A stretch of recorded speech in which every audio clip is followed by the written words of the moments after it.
Hello viewer, welcome back to our channel maths zone with DT.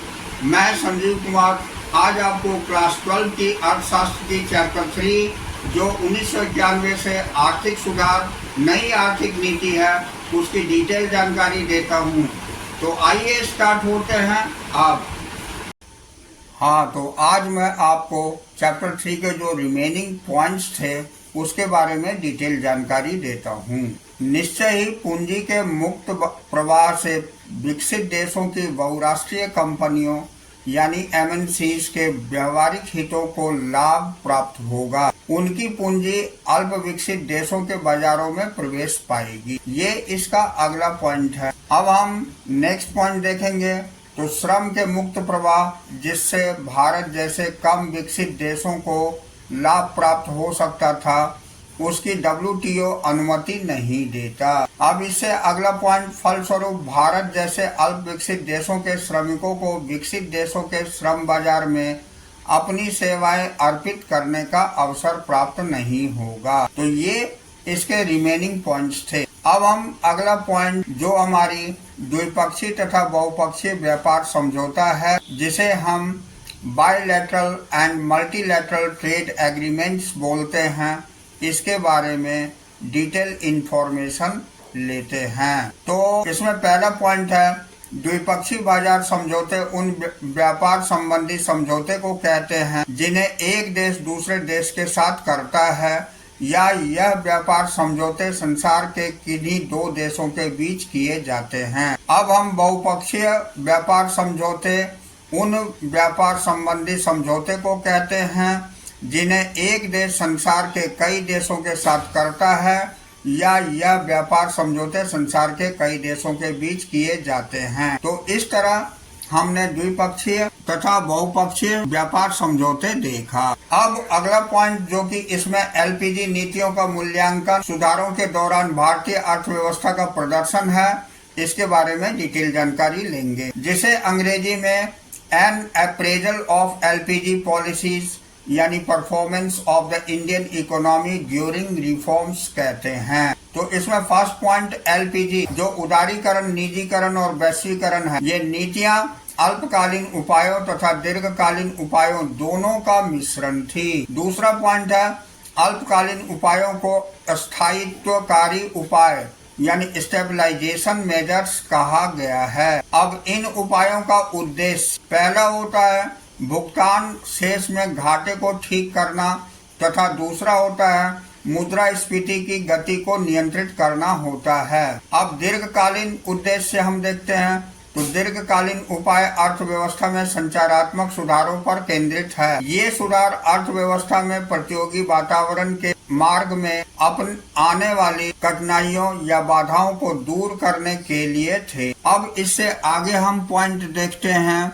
जो कि हमारी next point है। काफी हद तक LPG के उन उद्देश्य के आलोक में हम LPG नीतियों का मूल्यांकन करने का प्रयास करेंगे। अब विषय को सरल बनाने के लिए हम इन नीतियों के अच्छे प्रभावों तथा बुरे प्रभावों के संदर्भ में LPG नीतियों का मूल्यांकन करने का प्रयास कर रहे हैं। तो आइए अब नेक्स्ट पॉइंट हम देखते हैं अच्छे प्रभाव यानी गुड इफेक्ट्स। तो यहाँ दिया हुआ है कि निम्नलिखित अवलोकन LPG नीतियों के भारतीय अर्थव्यवस्था पर अच्छे प्रभावों पर प्रकाश डालते हैं। तो सबसे पहला पॉइंट इसमें है कंपायमान अर्थव्यवस्था यानी वाइब्रेंट इकोनॉमी।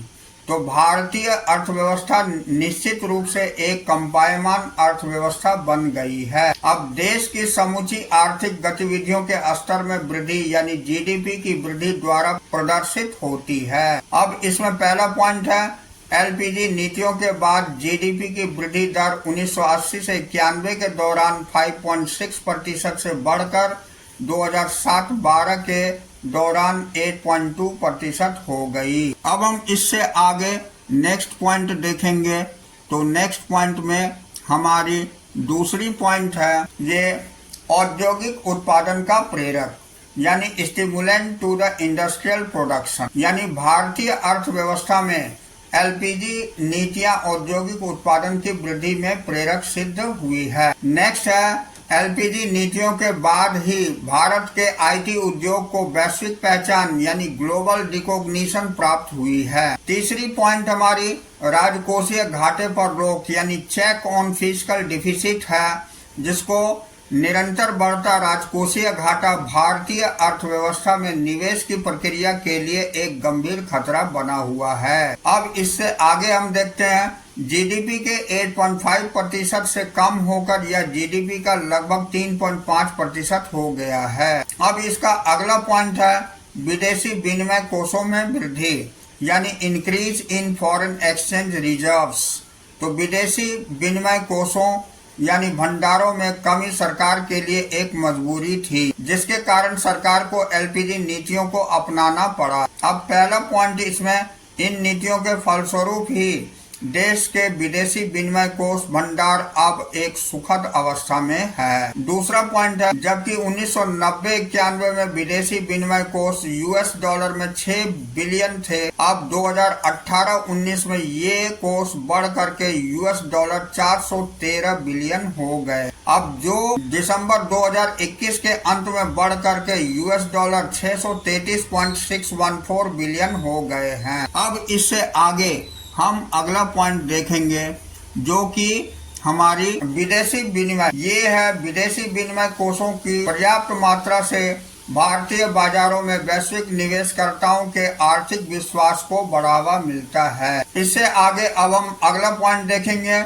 जो मुद्रास्फीति पर रोक है, जिसे हम चेक ऑन इन्फ्लेशन बोलते हैं। तो देश में वस्तुओं व सेवाओं के अधिक प्रवाह के फलस्वरूप मुद्रास्फीति की दर पर रोक लगी है, अर्थात यह दर कम हुई है। तो पहला पॉइंट है 2011-12 से 2013-14 के बीच मुद्रास्फीति की दर 6 से 9% प्रतिवर्ष के आसपास थी। दूसरा पॉइंट है वर्ष 2021-22 के लिए रिजर्व बैंक ऑफ इंडिया के आंकड़े बताते हैं कि मुद्रास्फीति की दर 4.1 से 4.4% की सीमाओं में परिचालन होगा। अब इससे आगे यह ध्यान देने वाली बात है कि ऊंची मुद्रास्फीति ब्याज दर में वृद्धि लाती है और इसके अनुरूप निवेश की लागत में वृद्धि होती है। इसके फलस्वरूप समृद्धि विकास को हानि पहुंचाती है। हाँ, तो देखिए अब हमारा अगला पॉइंट उपभोक्ता की प्रभुता यानी कंज्यूमर सॉवरेनिटी है। तो समय के साथ साथ उपभोक्ता की प्रभुता में विस्तार हुआ है। यह इस तथ्य से स्पष्ट हो जाता है कि विभिन्न विश्व बाजारों से अनेक प्रकार की वस्तुएं एवं सेवाएं अब उपभोक्ता को आसानी से उपलब्ध है। अब इसके अंतर्गत उत्पादक भी उपभोक्ताओं के चयन एवं पसंद के अनुरूप वस्तु उत्पादन को ढाल रहे हैं। दूसरी पॉइंट परिणाम स्वरूप गृहस्थों के व्यय के स्तर में वृद्धि हुई है। इसका अर्थ यह है कि लोगों के कल्याण स्तर में वृद्धि हुई है। अब हम नेक्स्ट पॉइंट देखेंगे जो निजी विदेशी निवेश का प्रवाह है यानी flow of private foreign investment. तो इसके अंतर्गत एलपीजी नीतियों को अपनाने के बाद निजी विदेशी निवेश में बहुत अधिक वृद्धि हुई है। तो इसके अंतर्गत निम्नलिखित के संदर्भ में यह सरकार के लिए बड़ी राहत का तथ्य है, जिसमें पहला पॉइंट है घरेलू अर्थव्यवस्था में पुनः निवेश के लिए बहुत अधिक आधिक्य यानी सरप्लस प्रजनित नहीं हो पा रहा था। और दूसरा पॉइंट है स्वदेशी तकनीकी पुरानी होती जा रही थी। अब इससे आगे हम देखेंगे जो कि यहाँ हमें बताया गया है। यहाँ ध्यान देने वाली महत्वपूर्ण बात यह है कि निजी विदेशी निवेश प्रायः उत्पादन की उन्नत तकनीक के साथ होता है। अब हम इससे आगे हाइलाइट्स देखेंगे जिसे हम मुख्य अंश बोलते हैं। तो ये हाइलाइट्स के अंतर्गत एफडीआई तथा FII, FDI foreign direct investment को बोलते हैं और एफआईआई फॉरेन इंस्टीट्यूशनल इन्वेस्टमेंट को बोलते हैं। तो इसमें विदेशी निवेश यानी विदेशी प्रत्यक्ष निवेश को एफडीआई और विदेशी संस्थागत निवेश को एफआईआई को शामिल करता है। तो यहाँ विदेशी प्रत्यक्ष निवेश हम देखते हैं जिसे एफडीआई बोलते हैं। इससे अभिप्राय विदेशियों द्वारा भारत में व्यवसाय प्रतिष्ठान के माध्यम से निवेश से है। यह व्यवसाय के स्वामित्व और नियंत्रण को सूचित करता है। उदाहरण के लिए कोक है, पेप्सी है, डोमिनोज है, मैकडोनाल्ड है। अब दूसरा हम देखते हैं विदेशी संस्थागत निवेश, जिसको हम FII बोलते हैं। तो इससे अभिप्राय भारतीय कंपनी में विदेशी बैंकिंग एवं गैर बैंकिंग संस्थाओं के निवेश से है, जैसे शेयर खरीद के माध्यम से। यह भारतीय कंपनियों के प्रबंधन के ऊपर प्रत्यक्ष नियंत्रण नहीं रखता। विदेशी संस्थागत निवेश केवल भारतीय शेयर बाजार में विदेशी बैंकिंग और गैर बैंकिंग संस्थाओं का निवेश है। तो ये हमने हाइलाइट्स के अंतर्गत देखा। अब हम इससे आगे जो अगला पॉइंट है हमारी, एक उभरती आर्थिक शक्ति के रूप में भारत की पहचान, यानी recognition of India as an emerging economic power.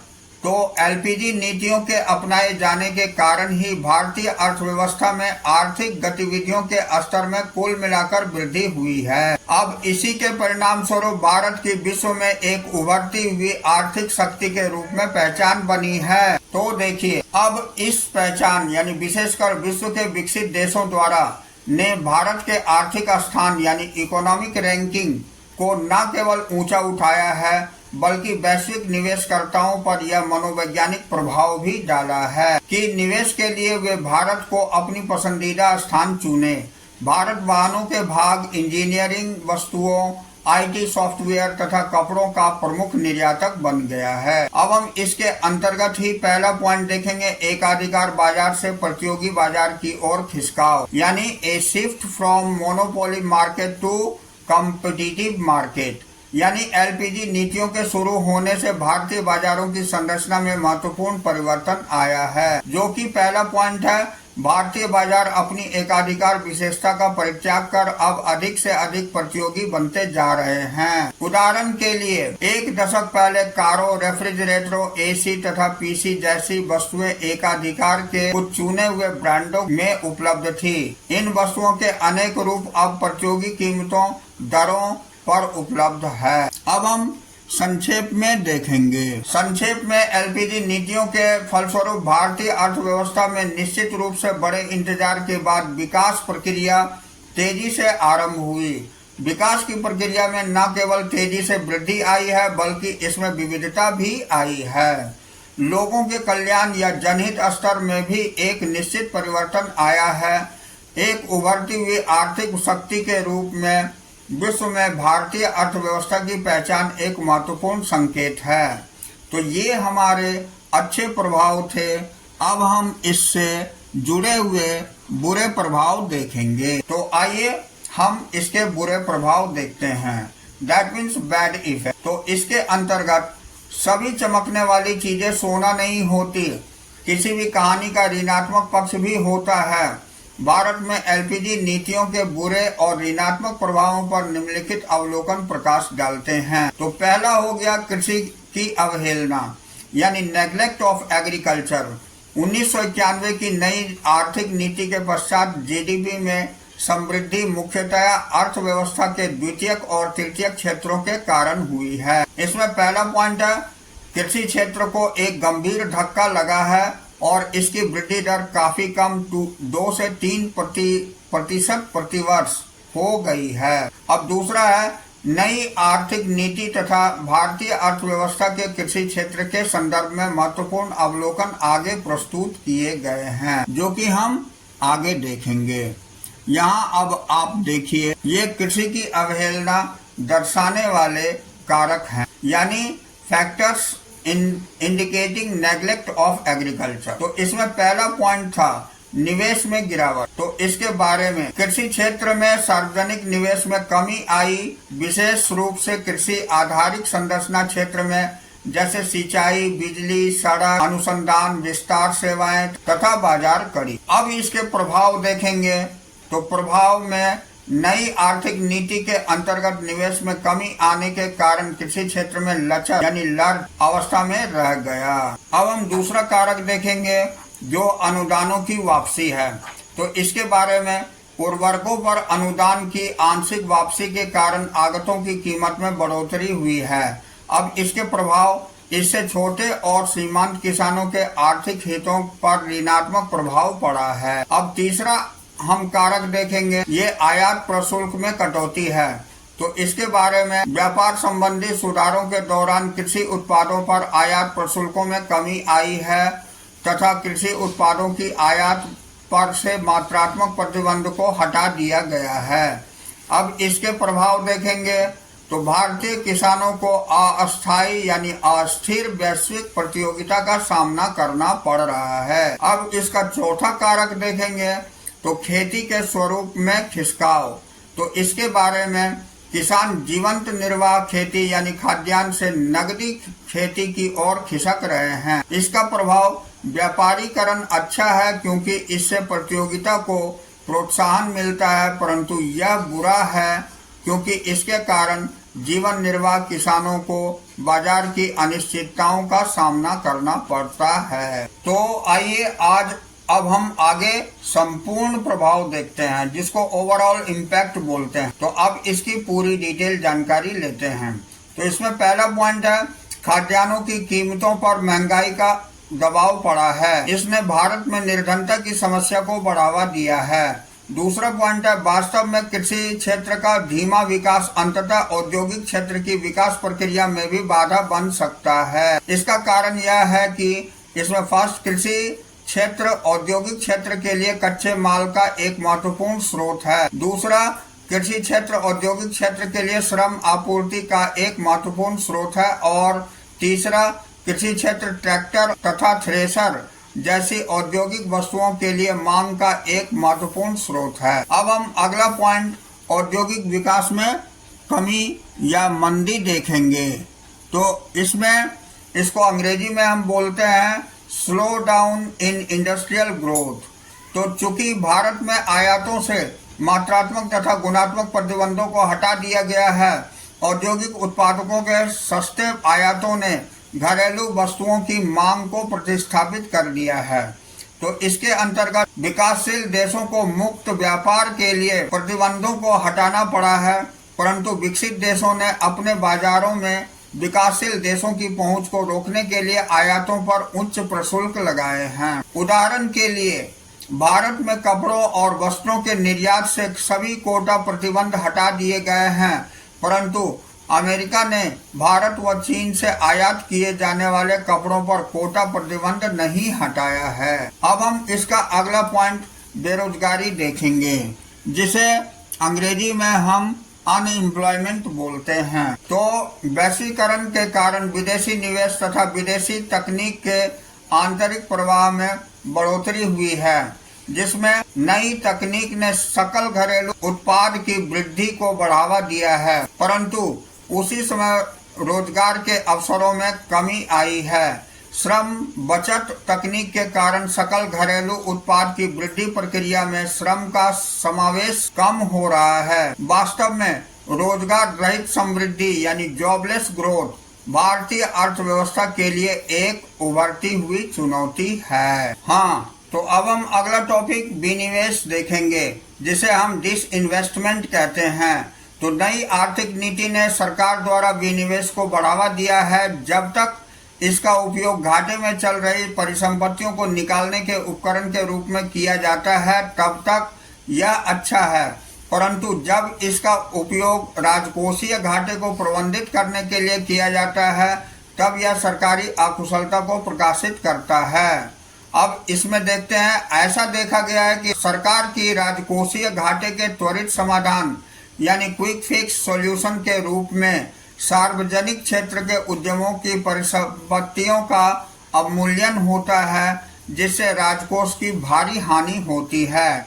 अब इसका दूसरा पॉइंट, जब तक विनिवेश से प्राप्तियों को सरकारी राजस्व में कमी को पूरा करने के लिए उपयोग किया जाएगा, दूसरी सार्वजनिक क्षेत्र के उद्यमों की कुशलता तथा लाभप्रदता को बढ़ाने के लिए निवेश करने के स्थान पर तब तक विनिवेश यानी नई आर्थिक नीति के दौरान सरकार का प्रश्न योग्य नीतिगत साधन है। तो ये हमारा विनिवेश था। अब हम इससे आगे राजकोषीय नीति देखेंगे। तो राजकोषीय नीति को हम अगला टॉपिक है, ये फिस्कल पॉलिसी कहते हैं। तो नई आर्थिक नीति NEP के कारण सरकार की राजकोषीय नीति गंभीर तनाव में है।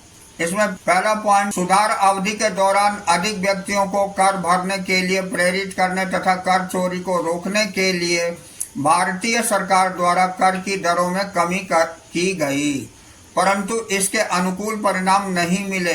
कर जाल अभी भी छोटा है तथा कर राजस्व निम्न बना हुआ है। इस कारण सामाजिक कल्याण पर किए जाने वाले सार्वजनिक व्यय में कमी हुई है। दूसरा, सुधार अवधि में प्रशुल्क दरों और सीमा शुल्कों की दरों में कमी आई है, जिससे सरकार ने इन स्रोतों से अतिरिक्त राजस्व अर्जित करने के विकल्प कम हो गए हैं। अब अगला पॉइंट, विदेशी निवेश को बढ़ाने के लिए विदेशी निवेशकों को कर प्रेरणा दी गई, जिसके कारण सरकार की निम्न राजस्व आय की समस्या प्रबल हो गई। अब इसका अगला पॉइंट, राजस्व के स्रोतों में कमी की संचयी प्रभाव के कारण सरकार में कल्याणकारी व्यय में कमी आई है। तो यहाँ तक देखने के बाद अब हम आगे देखते हैं। जो अगला पॉइंट हमारा है ये है एक तरफा समृद्धि प्रक्रिया। तो इसको हम लॉपसाइडेड ग्रोथ प्रोसेस कहते हैं। तो एलपीजी ने भारतीय अर्थव्यवस्था की समृद्धि प्रक्रिया को तेज किया है, किंतु यह एक तरफा है। इसमें पहला पॉइंट, यह एक सम्मिलित वृद्धि प्रक्रिया नहीं है। यह अर्थव्यवस्था की सभी क्षेत्रों का समावेश नहीं करती है, बल्कि यह एक ऐसी समृद्धि प्रक्रिया है जो केवल सेवा क्षेत्र यानी सर्विस सेक्टर पर केंद्रित है। अब दूसरा पॉइंट, वास्तव में यह केवल आईटी आधारित समृद्धि प्रक्रिया है जो कृषि क्षेत्र की अवहेलना करने के अलावा औद्योगिकरण की प्रक्रिया को धीरे धीरे मंद कर देता है। नेक्स्ट पॉइंट, यह स्थिति चिंताजनक है कि उदारीकरण और वैश्वीकरण के कारण भारतीय किसान नगद फसल यानी कैश क्रॉप्स के उत्पादन पर अधिक ध्यान दे रहा है, क्योंकि विदेशों में इसकी मांग है। फलस्वरूप खाद्यान्न की घरेलू पूर्ति में निरंतर कमी आ रही है। अब अगला पॉइंट, खेद है कि हरित क्रांति के बावजूद हमें खाद्यान्न के आयात के लिए विवश होना पड़ता है। 2009 के अंत में खाद्य वस्तुओं की तेजी से बढ़ती कीमतें इस तथ्य की ओर ध्यान दिलाती है कि एलपीजी नीतियां अर्थव्यवस्था के कृषि क्षेत्र में विकास प्रक्रिया के प्रति प्राय बेखबर है। तो यहाँ तक देखने के बाद अब हम अगला टॉपिक देखेंगे जो हमारी विकास प्रक्रिया का शहरी केंद्रीकरण है। अब इसे हम urban concentration of growth process कहते हैं। तो एलपीजी नीतियों के फलस्वरूप विकास प्रक्रिया का शहरी केंद्रीकरण हो गया है। किसी बहुराष्ट्रीय निगम एमएनसी के बारे में आप सोचिए तो आप मुश्किल से इन्हें देश के किसी ग्रामीण क्षेत्रों में देख पाएंगे। तो इससे आगे अब हम आते हैं जो कि अगला पॉइंट है हमारी, सभी एमएनसी शहरी क्षेत्रों में ही अपना केंद्र बिंदु बनाए हुए हैं, क्योंकि उन्हें वहां वांछित आधारित संरचना उपलब्ध है। इसके परिणाम स्वरूप ग्रामीण शहरी अंतर बढ़ रहा है।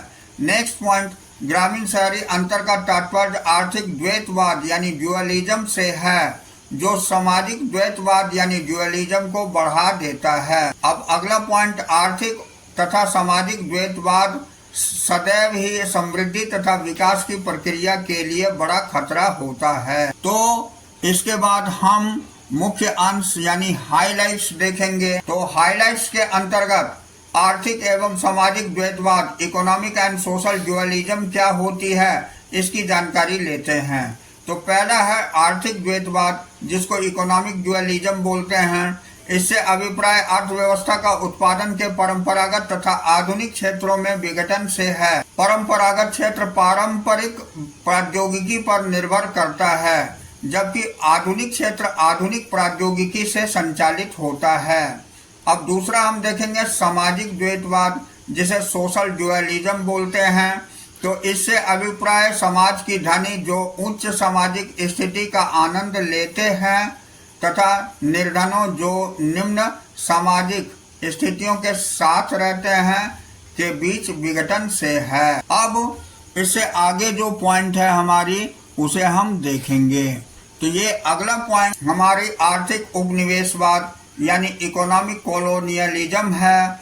तो ब्रिटिश शासन के दौरान भारत में राजनीतिक उपनिवेशवाद के लगभग 200 वर्ष व्यतीत किए। इसमें अब जबकि एमएनसीज की भारतीय अर्थव्यवस्था पर अपने आर्थिक नियंत्रण को बढ़ा रही है, हमें फिर से एक बार का आर्थिक उपनिवेशवाद झेलना पड़ सकता है। अब दूसरा है, इसका निहित अर्थ उस स्थिति से है जिसमें एमएनसीज अपने उत्पादों की बिक्री के लिए भारतीय बाजारों का शोषण कर रही है तथा इस प्रक्रिया में घरेलू उत्पाद अपनी कमजोर प्रतियोगी शक्ति के कारण सीमांत यानी मार्जिनलाइज हो रहे हैं, अर्थात पीछे की ओर खिसकते जा रहे हैं। अब इसी के अंतर्गत पहला पॉइंट उपभोक्तावाद का फैलाव यानी स्प्रेड ऑफ कंज्यूमरिज्म यानी एलपीजी नीतियों के फलस्वरूप देश में एमएनसीज के फैलने से उपभोक्तावाद बड़े पैमाने पर फैल रहा है। अब हम अगला पॉइंट देखेंगे। बाजार में वैश्विक वस्तुओं के अनेक प्रकार के ब्रांडों ने जनसमूह की क्षमता से अधिक खर्च करने के लिए प्रेरित किया है। दूसरा पॉइंट है, भारतीय समाज पश्चिमी सभ्यता को अपना रहा है जिसमें उधार लेकर बोरोइंग खर्च किया जा रहा है। अब तीसरा पॉइंट, इससे व्यापारियों और विनिर्माताओं के लिए बाजार का आकार हो सकता है, परंतु निश्चित रूप से यह उपभोक्ताओं के रूप में गृहस्थों की संवेदनशीलता यानी वल्नरेबिलिटी को बढ़ाता है। तो अब हमारा अगला टॉपिक है, कौन सा मार्ग अपनाया जाए यानी विच वे टू गो। तो इसमें पहला पॉइंट देखेंगे कि क्या हमें एलपीजी नीतियों का अनुसरण करना चाहिए अथवा नहीं।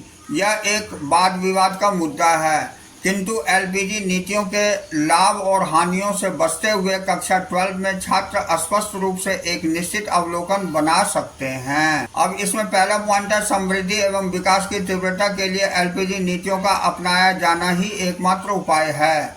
दूसरा पॉइंट है, देश के राजनीतिज्ञों के लिए एलपीजी नीतियों का अनुसरण करना काफी सीमा तक आर्थिक मजबूरी का एक विषय था, न कि चयन यानी चॉइस का एक विषय। परंतु तीसरा पॉइंट है, परंतु मजबूरी कंपल्सन का अर्थ कभी भी पूर्ण आत्मसमर्पण यानी कंप्लीट सरेंडर नहीं मान लेना चाहिए।